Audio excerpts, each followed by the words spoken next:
जब वह अपनी बेटी का अंतिम संस्कार कर रहा था, तो वह अपने बेटे का जन्मदिन मना रहा था जो सफेद चांदनी की तरह था। नियमों के अनुसार, रिश्तेदारों को शमशान घाट पर दाह संस्कार देखने की अनुमति नहीं है। लिन झियई ने शुल्क का भुगतान किया और बर्फीले लोहे के फ्रेम वाले बिस्तर पर टिककर दहन कक्ष में प्रवेश किया। हवा में तपन थी और धूप में राख उड़ रही थी। शायद ये शव अवशेष था। जल्द ही उसका प्यारा बच्चा भी वैसा ही हो जाएगा। लिन झियई ने काले रंग का गाउन पहना हुआ था, जो उसके मुरझाए हुए रूप को छुपाने में असमर्थ था। रोने से लाल और सूजी हुई दो आंखें, हालांकि इस समय असामान्य रूप से शांत थीं। उसने अपना हाथ आगे बढ़ाकर सफेद कपड़े के नीचे पड़े पीले, सख्त छोटे हाथ को छुआ और अपनी बेटी की हथेली में दो गुलाबी ओरिगेमी सितारे रख दिए।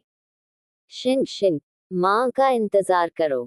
समय आ गया था। स्टाफ सदस्य ने आगे बढ़कर लिन झियई को खींच लिया और सफेद कपड़ा हटा दिया, जिससे जिंगक्सिंग का चेहरा सामने आ गया। वह 8 साल की हो चुकी है, फिर भी अभी भी छोटी और दुबली है। उसकी पसलियां नीचे की ओर एक खोखलेपन में सिमट गई हैं। खोखले को घूरते हुए लिन झियई की आंखों में एक बार फिर आंसू भर आए। ये वह थी जो जिंगजिंग की रक्षा करने में विफल रही थी। स्टाफ सदस्य ने उसे सांत्वना देने के प्रयास में धीरे से कहा, कृपया मेरी संवेदना स्वीकार करें। कम से कम आपकी बेटी के निधन के बाद उसकी किडनी ने एक और बच्चे को बचा लिया, जो उसकी जगह खुशी से रहेगा। लिन झियई की आंखों में ठंडी घृणा की झलक दिखाई दी और वह व्यंग्यात्मक हंसी हंस पड़ी। हाँ, वह बच्चा मेरे पति का नाजायज बेटा है, और अभी उनका 3 सदस्यीय परिवार उसके लिए एक भव्य जन्मदिन की पार्टी दे रहा है। क्या तुम्हें पता है, आज मेरी बेटी का भी जन्मदिन है? कर्मचारी हैरान रह गया। उसे समझ में नहीं आ रहा था कि वह अपने सामने पूरी तरह से निराश महिला को कैसे सांत्वना दे। लिन झियई ने जिंगक्सिंग को देखा और उदास होकर मुस्कुराया। आगे बढ़ो और उसे जला दो। शुभ समय को मत चूको। मुझे आशा है कि मेरी बेटी को उसके अगले जन्म में एक बेहतर परिवार मिलेगा। स्टाफ सदस्य ने धीरे से आह भरी और अपना सिर हिलाते हुए शव को भस्म के सामने ले गया। शायद सहानुभूति के कारण ही उन्होंने इस प्रक्रिया को रोक दिया। हालांकि लिन झियई बिल्कुल भी भयभीत नहीं थी, क्योंकि जिंगक्सिंग अंततः आजाद हो गई थी।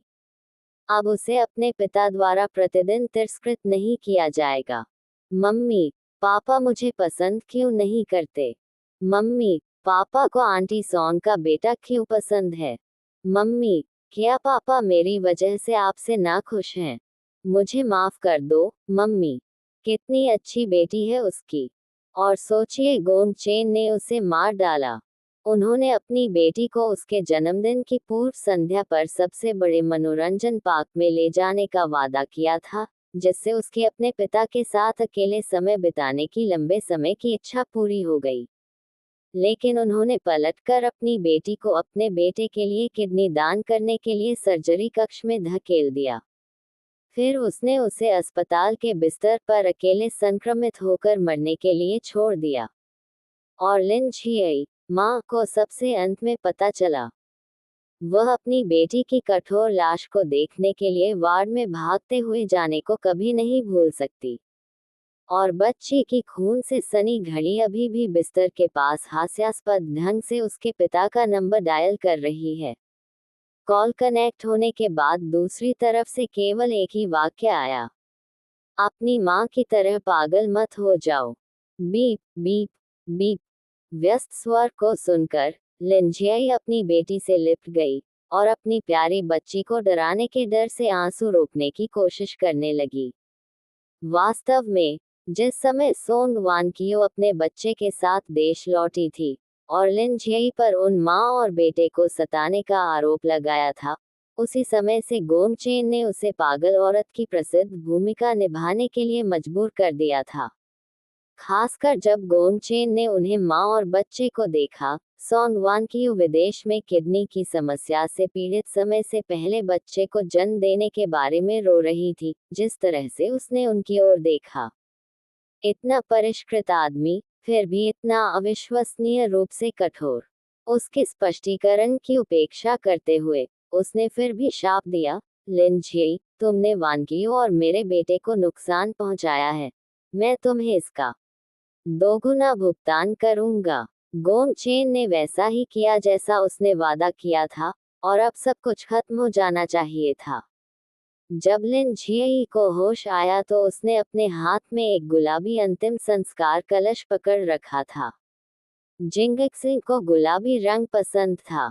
उसने कलश को कसकर पकड़ लिया। शिंग शिंग, हम घर जा रहे हैं। हवा ने महिला के गाउन का किनारा ऊपर उठा दिया, और सूर्य की रोशनी में वह बहुत वीरान और मार्मिक लग रहा था। डॉट डॉट डॉट लिन झियाई उस वैवाहिक कमरे में लौट आई जिसे वह गोंगचेन के साथ साझा करती थी। अपनी बेटी का सामान व्यवस्थित किया और फिर शाम तक कलश पकड़े बैठी रही। बाहर एक कार रुकने की आवाज आई। इसके बाद एक काली आकृति, तेज और शांत, अंदर आई। ये गोंगचेन था। 8 साल बीत चुके थे, लेकिन वह अभी भी उतना ही आकर्षक और डरपोक था जितना पहली बार उसने उसे देखा था। उसने फिर भी उसकी उपेक्षा की। गोंगचेन ने उसकी ओर देखे बिना ही वहां से गुजरते हुए ऊपर की ओर चला गया। कुछ मिनट बाद जब वह वापस नीचे आया तो उसने वह सूट पहन रखा था जिसे वह कई वर्षों से संभाल कर रखता था। ये वही सूट था जो उन्होंने अपनी और सोंग वानकियू की सगाई के समय पहना था, जिसे सोंग वानकियू ने विशेष रूप से उनके लिए डिजाइन किया था। गोंगचेन ने अभी भी लिन झियाई की ओर नहीं देखा। 8 साल तक वह लगातार इसी तरह उससे दूरी बनाए रहा था।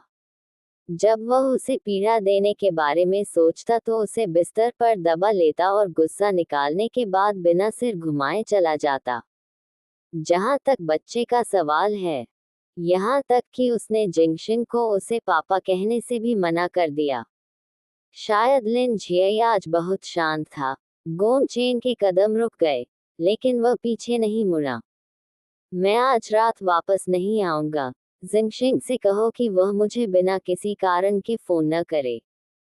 हम लिन जियाई ने अपनी बाहों में कलश को छुआ जैसे कि वह अभी भी जिंगक्सिंग की गर्मी महसूस कर सकती थी। यदि उसने एक सेकंड के लिए भी, चाहे एक सेकंड के लिए ही सही, उसकी ओर देखा होता, तो शायद उसे कलश का ध्यान आ जाता। गोंगचेन अपने कफलिंग व्यवस्थित करते हुए ठंडे स्वर में कह रहा था, सोचो कि तलाक के लिए तुम क्या चाहते हो। हम कुछ दिनों में प्रक्रिया को अंतिम रूप दे देंगे। मैं बच्चा नहीं चाहता। हम लिन झियाई शांत रही। कम से कम अब से जिंगक्सिंग केवल उसकी ही होगी। गोंगचेन का हाथ झिझका, लेकिन उसने अभी भी लिन झियाई पर कोई ध्यान नहीं दिया। शिंगशिंग द्वारा सचेन को बचाए जाने के बाद मैं उसके बाद के सभी चिकित्सा और पोषण संबंधी खर्चों का ध्यान रखूंगा। लेकिन मैं तुम्हें फिर से नहीं देखना चाहता। इसे अपना अंतिम प्रायश्चित समझो। हम लिन जियाई ने मन ही मन सोचा कि सचमुच वह उन्हें इतनी जल्दी फिर नहीं देख पाएगी। गोंगचेन को बेवजह चिढ़ होने लगी। जैसे ही वह मुड़ने वाला था, सोंग वानकियू का फोन आया। फोन उठाते ही शांतिपूर्ण कमरा फोन के दूसरी ओर से एक बच्चे के उत्साहित होकर चिल्लाने की आवाज से भर गया। पिताजी, जल्दी आइए, माँ और मैं आपका इंतजार कर रहे हैं। मैं अपने रास्ते पर हूँ। गोंगचेन की आवाज तेज हो गई और अनजाने में उसकी गति तेज हो गई। वह ये बिल्कुल भी नहीं देख पाया कि उसके पीछे खड़ी महिला किसी चीज को अपनी बाहों में कसकर पकड़े हुए थी, और धीरे धीरे उसकी बाहें सख्त होती जा रही थी। चांदनी छा गई। लिन जियाई ने फ्रिज से वह केक निकाला जो उसने पहले जिंगजिन के लिए ऑर्डर किया था। उसने जन्मदिन की मोमबत्तियां जलाईं। आपको जन्मदिन की हार्दिक शुभकामनाएं, आपको जन्मदिन की हार्दिक शुभकामनाएं।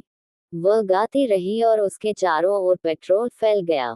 ऊपर से नीचे तक किसी भी कोने को नहीं छोड़ा गया, क्योंकि वह खुद को बख्शने का कोई इरादा नहीं रखती थी। काश वह और अधिक मजबूत होती और गोंद चेन से शादी करने से इनकार कर देती।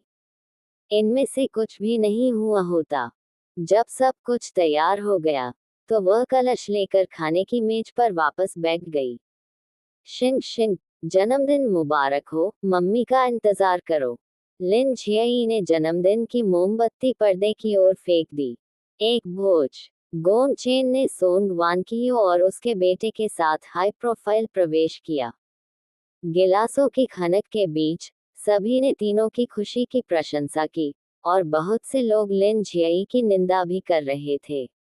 एकमात्र अपवाद गोंग चेन का एक डॉक्टर मित्र था, जो भौहें सिकोड़कर जल्दी से उसके पास गया। तीसरे युवा। मास्टर, मुझे खेद है, कृपया मेरी संवेदना स्वीकार करें। आपका क्या मतलब है? आपकी बेटी, वह ऑपरेशन के बाद हुए संक्रमण से मर गई। श्रीमती गोंग उसे आज शमशान ले गई। लिन झियाई ने तुम्हें कितना भुगतान किया? गोंग चेन ने भावशून्य भाव से अपने पे का एक घूंट लेते हुए पूछा। क्या मैंने तुम्हें मृत्यु प्रमाण पत्र पहले ही नहीं भेज दिया है? तुमने कहा था कि तुम्हें मिल गया है। इस पर सोंग वानकियू ने घबराहट में अपने बेटे के हाथ पर अपनी पकड़ मजबूत कर ली। तभी गोंग चेन का फोन बज उठा। तीसरे युवा मास्टर, हवेली में आग लग गई है। गोंग चेन का गिलास जोर से फर्श पर गिर गया और वह जाने के लिए मुड़ा। उसे नहीं पता था कि वह कैसे तेजी से हवेली तक पहुंचने में कामयाब रहा, लेकिन वहां पहुंचने पर उसने पाया कि घर में आग लगी हुई थी, मानो किसी चीज ने उसके दिल को छेद दिया हो। पर्दे हट गए और लिन झियाई को जन्मदिन के केक के सामने बैठे देखा गया, जिसके हाथ में कलश था। वह उसकी ओर ऐसे मुस्कुराए जैसे यह उनकी पहली मुलाकात हो।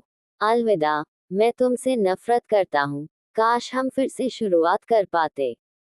इससे पहले कि वह अपनी बात पूरी कर पाती, पूरा मकान ढह गया। शायद यह एक अंतिम भ्रम था, लेकिन लिन ज़ियाई को लगा कि उसने गोंग चेन को अपने घुटनों पर गिरते हुए देखा है। रहने भी दो, उसका जिंगक्सिंग उसे लेने आया था। माँ, माँ। दोपहर में चिलचिलाती धूप निकली। गोंग हवेली के अंदर का माहौल तो आग पर भूनने जैसा था। एक चाय का प्याला जोर की आवाज के साथ जमीन पर गिरा। उसके टुकड़ों ने त्वचा को बुरी तरह से काट दिया, जिससे लिन झियाई को झटका लगा और वह वास्तविकता में वापस आ गया। वह हॉल के बीच में घुटनों के बल बैठ गई और लोगों से भरे कमरे को शून्य दृष्टि से देखने लगी। ये है